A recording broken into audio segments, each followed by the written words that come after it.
പറഞ്ഞു കഴിഞ്ഞാൽ ഞാൻ അതേപോലെ പറയാം. ഒരാളെ ഇറിറ്റേറ്റ് ചെയ്യണതിന് ഒരു ബുദ്ധിമുട്ടാണ്. ഇറിറ്റേറ്റ് ചെയ്തുകൊണ്ടിരിക്കുകയാണ് കേട്ടാ, ഇറിറ്റേറ്റ് ചെയ്തുകൊണ്ടിരിക്കുകയാണ്. അതുകൊണ്ടാണ് ഞാൻ ഗ്യാസ് ഫയൽ ചെയ്തത്. ഞാൻ കൂടുതൽ ഇനി സംസാരിക്കില്ലെന്ന് പറഞ്ഞാൽ അതാണ് വക്കീൽ പറയുന്നത്. ചേട്ടാ ഉദ്ദേശിക്കുന്നത് എന്താണെന്ന് പറഞ്ഞു തന്നെ ഞാൻ അതേപോലെ പറയാം. അതിനെ കണ്ടു അല്ല ഇങ്ങനെ ഇട്ട് ബുദ്ധിമുട്ടിക്കുന്ന കാര്യമില്ലേ അവർ പറയുന്നത്? അങ്ങനെയല്ലേ പറയുന്നത്? അല്ല ചേച്ചി, ന്യായത്തിന്റെ ഭാഗത്ത് നിൽക്കുക. ആരായാലും റോഷ്നി എന്ന് പറയുന്ന ഈ വ്യക്തി 30-ാം തീയതി തൊട്ട് ഈ 3-ാം തീയതി വരെ എന്താണ് വരാത്തതെന്നാണ് ഞാൻ ചോദിക്കുന്നത്. ഒരാളെ ബുദ്ധിമുട്ടിക്കുന്നതിന് ഒരു കണക്കില്ല ചേട്ടാ. നിങ്ങളെ ഒരു പെണ്ണാണ്, ഞാൻ ഒരു ആണായതുകൊണ്ടാണ് നിങ്ങൾ ഇങ്ങനെ പറയുന്നത്. ഈ നാളെ ഒരു കാലത്ത് നിങ്ങൾ അനാവശ്യം പറഞ്ഞെന്ന് നിങ്ങൾ ചേർത്ത് കൊടുക്കുന്നു. എനിക്ക്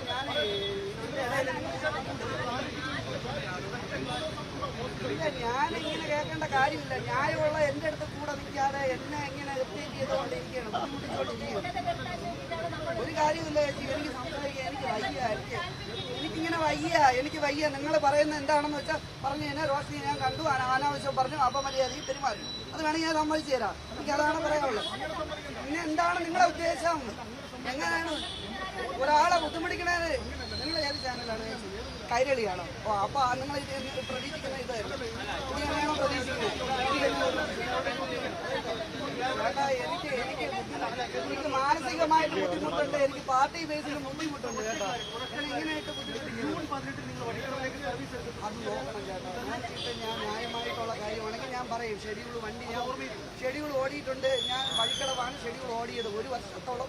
നിങ്ങൾ മീഡിയാസിൽ ഏത് മീഡിയ എടുത്താലും ഞാൻ പറയുന്നുണ്ട് വഴിക്കടവ് ഞാൻ ഓടിയിട്ടുണ്ട്. നിലമ്പൂർ വഴിക്കടവ് ഓടി, കോഴിക്കോട് മിന്നൽ ഓടി, അത് കഴിഞ്ഞ് തൃശ്ശൂരാണ് ഇപ്പോൾ ഒരു 3-4 മാസമായിട്ട് തൃശ്ശൂരാണ് ഓടുന്നത്. ഈ പറയുന്ന കണ്ടക്ടർ DFI പ്രവർത്തകനാണെന്നും കണ്ടക്ടർ ഫ്രണ്ടിലാണ് ഇരുന്നത്, എന്നിട്ട് അവൻ പുറകിലാണ് ഇരുന്നതെന്നാണ് പറയുന്നത്. സഖാവിനെ അപ്പോൾ എൻ്റെ ഫ്രണ്ടിൽ ഇരുന്നാണ് വിളിക്കുന്നത്, സഖാവേ എന്നും പറഞ്ഞുകൊണ്ട് എൻ്റെ ഫ്രണ്ടിൽ ഇരുന്നാണ് വിളിക്കണേ. MLA വരുമ്പോൾ സഖാവേ ഇരുന്നോളൂ എന്ന് പറഞ്ഞ് ഫ്രണ്ട് സീറ്റ് അവൻ എണീറ്റ് കൊടുക്കുകയാണ് ചെയ്തത്. എന്നിട്ട് പറയുന്നത് ബാക്കിലാണ് ഇരുന്നത്. അതിലൊന്നും കാര്യമല്ല.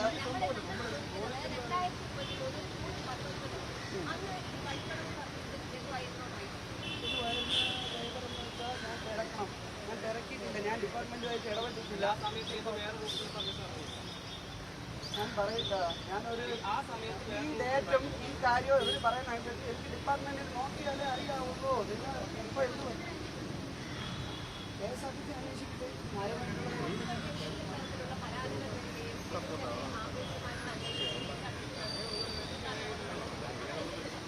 അറിയത്തില്ല, എൻ്റെ അറിയില്ല.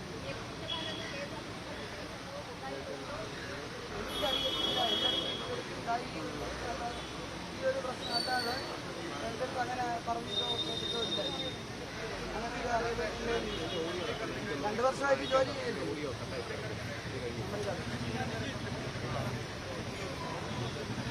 ജീവനക്കാരെ അങ്ങനെയൊന്നുമില്ല. മെമ്മറിക്കാർഡ് പോയിട്ടുണ്ടെങ്കിൽ അത് കോടതിയിൽ കേസ് കൊടുക്കുന്നുണ്ട്.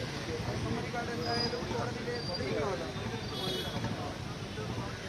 എനിക്കറിയത്തില്ല മെമ്മറി കാർഡുമായിട്ട് നമ്മളിപ്പം വണ്ടി വരുമ്പോൾ റിപ്പോർട്ട് ചെയ്ത് വണ്ടിയിൽ എഴുതേണ്ട സാധനങ്ങളുണ്ടെന്ന് അവർക്ക് റീചാർജാണ് ചെയ്യുന്നത്. ഒപ്പിട്ട് തരയുണ്ടാണ് ഒരു കാർഡ് തരും.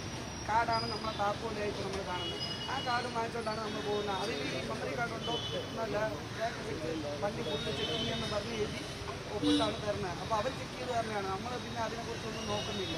പിന്നെ കാർഡ് അവരെ ഏൽപ്പിക്കുകയാണ്. ഞാൻ അന്നേ ദിവസം സംഭവം 10:15 വണ്ടി അവർ ഈ വിഷയം നടക്കുമ്പോൾ 10:15 10:30 11 അത് അവിടെ നിന്ന് വിജിലൻസ് എന്ന കാർഡ് വന്ന് ഒപ്പിട്ട് ഞാൻ കൊടുത്തു. വണ്ടി അവരെഴുതി ഒപ്പിട്ടതിന് ശേഷം ഒന്ന് കൊടുക്കുകയാണ് ചെയ്തത്. കാർഡ് അവരെ ഏൽപ്പിക്കുകയാണ്. പിന്നെ വണ്ടിക്ക് കാര്യം എനിക്കൊരു അറിവുണ്ട്. സർവീസ് കൊടുക്കുക. അതിനുശേഷം ഞാൻ ഇതിനെക്കുറിച്ചൊന്നും അറിയുന്നില്ല. വാർത്തയിൽ ഇതായിട്ട് ഞാൻ എയറിലാക്കിക്കൊണ്ടിരിക്കുകയാണ്.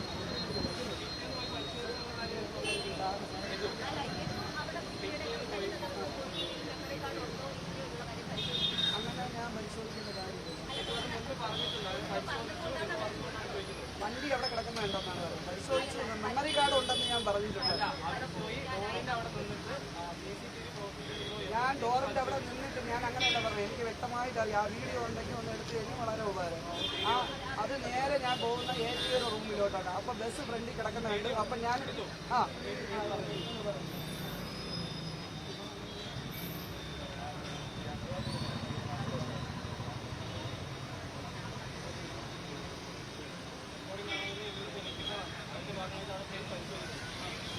വണ്ടിക്കകത്ത് ആ ഡോറിൻ്റെ അകത്തുനിന്ന് ഏറ്റി ഒരു അങ്ങോട്ട് പോയപ്പോൾ നോക്കി എന്നാണ് ഞാൻ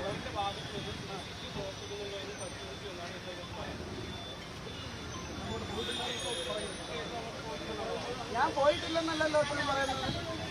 പോയിട്ടില്ലെന്ന് പറഞ്ഞു. അപ്പോൾ ഒരു കാര്യം പറഞ്ഞു തന്നാൽ ഞാൻ അതേപോലെ പറയാം. അതാണ് ഞാൻ പറയുന്നത്. എനിക്ക് ഏറ്റിയെ കാണേണ്ട ആവശ്യമുണ്ടായിരുന്നു, പോകണമായിരുന്നു. സാറ് വിളിപ്പിച്ചു തന്നെ. അപ്പം ഞാൻ കാണാൻ പോകുന്നത് അന്നും മീഡിയത്തിന് എല്ലാവരും ഞാൻ വിളിച്ചതാണ് അന്ന്.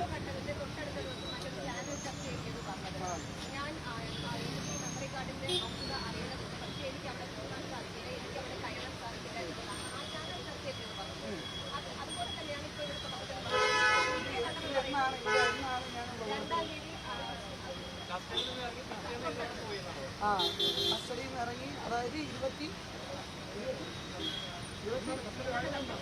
കസ്റ്റഡിയിലായത് 27-ാം തീയതി. അപ്പോൾ 28-ാം തീയതിയാണ് ഞാൻ വെളിയിൽ ഇറങ്ങുന്നത്. 10:30 കഴിഞ്ഞ് 11 മണിയായി. ഞാൻ ഏറ്റിയെ കാണണമെന്ന് പറഞ്ഞ് ഏറ്റിയെ കാണാനാണ് ഞാൻ പോയത്. അപ്പോൾ എനിക്ക് വണ്ടി അവിടെ കിടപ്പുണ്ടായിരുന്നു ഞാൻ പറഞ്ഞപ്പോൾ വണ്ടി അവിടെ ഇല്ലായിരുന്നെന്ന് ഡിപ്പാർട്ട്മെൻറ്റിൽ പറയുന്നത് എനിക്ക് അറിഞ്ഞുകൂടാ. വണ്ടി അവിടെ ഇല്ലായിരുന്നു, വണ്ടി അവിടെ കിടക്കുന്നെന്ന് പറഞ്ഞു. ഞാൻ അതുവഴി കയറി വണ്ടിക്കകത്ത് കയറി നോക്കിയേ, അല്ലെങ്കിൽ മെമ്മറി കാർഡ് ഉണ്ടോ എന്ന് നോക്കിയേ. അതിൻ്റെ കാര്യം മെമ്മറി കാർഡ് ഉണ്ടോയെന്ന് ഞാൻ നോക്കിയെന്ന് പറഞ്ഞു. പരിശോധന നടത്തി.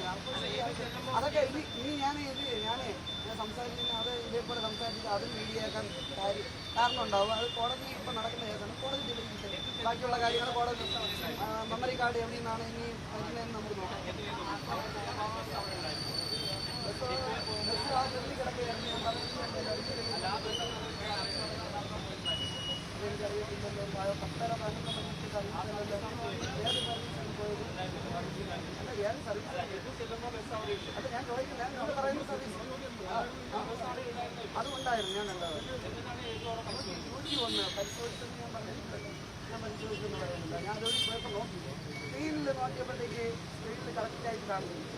സ്ക്രീനിൽ കറക്റ്റായിട്ട് കാണുന്നുണ്ട്. ബാക്കിയുള്ള വണ്ടി ഫ്രണ്ടിൽ ബാക്കിയുള്ള വണ്ടി കിടക്കുന്നു. ഡോറ് ക്ലോസ് അല്ലേ. ഞാൻ മെമ്മറി കാർഡ് എടുക്കുന്നുള്ള രീതിയിലാണ് CCTV പ്രവർത്തിക്കുന്നുണ്ടായിരുന്നു. വണ്ടി ഓണാണെങ്കിൽ വണ്ടിയുടെ ഇക്വിറ്റി ഓണാണെങ്കിൽ ഓട്ടോമാറ്റിക്കലി അത് വർക്കാനാണ്. നമ്മളെ വണ്ടി റിവേഴ്സ് എടുക്കുമ്പോഴായാലും ഫ്രണ്ടായാലും എല്ലാ ക്യാമറയും വർക്കുന്നതാണ്. എല്ലാ ക്യാമറയും. പിന്നെ അതിൽ മെമ്മറി കാർഡില്ലെന്ന് പറഞ്ഞു കഴിഞ്ഞാൽ ഞാൻ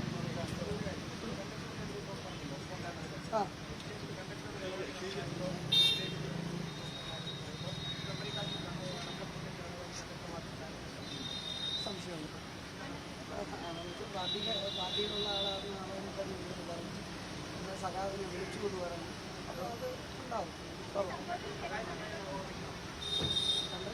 ഞാൻ ഒരിക്കലും എൻ്റെ കൂടെയുള്ള സ്റ്റാഫിന് കുറ്റം പറയുന്നില്ല. പക്ഷേ എന്നാലും അവൻ്റെ ഭാഗത്തുള്ള പാർട്ടി ഉദ്ദേശിച്ചുള്ള അവന് പ്രഷർ കാണുമായിരിക്കും. അവനെന്തെങ്കിലുമൊക്കെ പറയാൻ സാധ്യതയുണ്ട്, ചെയ്ത് കാണും. ഇതിനിടയ്ക്ക് ഇത്രയും സമയം കിടക്കുകയില്ലേ. 10:30 വണ്ടി അവിടെ കൊണ്ടിട്ട്, അതും യൂണിവേഴ്സിറ്റി കോളേജിൻ്റെ ഫ്രണ്ടിലാണ്, സംസ്കൃത കോളേജിൻ്റെ ഫ്രണ്ടിലാണ് ഇടുന്നത്. വണ്ടി അവിടെ കൊണ്ടിട്ടിട്ട് 10:30 തൊട്ട് 2 മണി വരെ വണ്ടി അവിടെ ചുമ്മാ കിടക്കുകയില്ലേ.